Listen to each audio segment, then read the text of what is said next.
لله رب العالمين الصلاة والسلام على خاتم النبيين وعلى آله وصحبه أجمعين أما بعد فأعوذ بالله من الشيطان الرجيم بسم الله الرحمن الرحيم قال الله تعالى في سورة الكهف إن الذين آمنوا وعملوا الصالحات كانت لهم جنات الفردوس نزلا خالدين فيها لا يبغون عنها حولا۔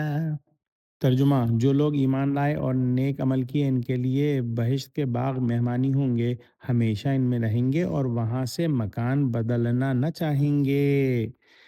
پچھلی آیتوں میں ہم نے بدبخت کفار کے بارے میں پڑھا اور ان کی بدبختی کا ہم نے اندازہ کیا کہ ہمیشہ ہمیش کی جہنم کے اندر ان کو رہنا ہے، جو کہ بد اعمال وہ دنیا میں کرتے رہے۔ اور ایز اے سائملٹینیس کانٹراسٹ یا فوری تقابل پر یہاں مومنوں کا حال بیان ہوا کہ جو مومنین ہیں، صادقین ہیں، ان کو ان کے ایمان اور ان کے عمل صالح کی وجہ سے اللہ سبحانہ وتعالی جنت الفردوس کی مہمان نوازی عطا فرمائیں گے، اور یہ ایسی مہمان نوازی ہے کہ جس سے بڑھ کر کوئی تحفہ انسان کے لیے نہیں ہو سکتا۔ ایسے باغ ہیں جس کے اندر وہ ہمیشہ ہمیش رہیں گے اور وہاں سے کبھی یہ نہ چاہیں گے کہ یہاں سے ہم مکان بدل لیں۔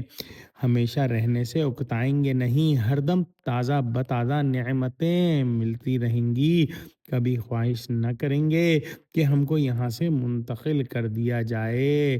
دعا کرتے ہیں کہ اللہ سبحانہ وتعالی ہم کو ان خوش نصیبوں میں شامل فرما لے۔ یا اللہ مسلمانوں کی مدد کر، یا اللہ مسلمانوں کو متحد کر، یا اللہ ہم کو پکا سچا موحد بنا دے، آمین۔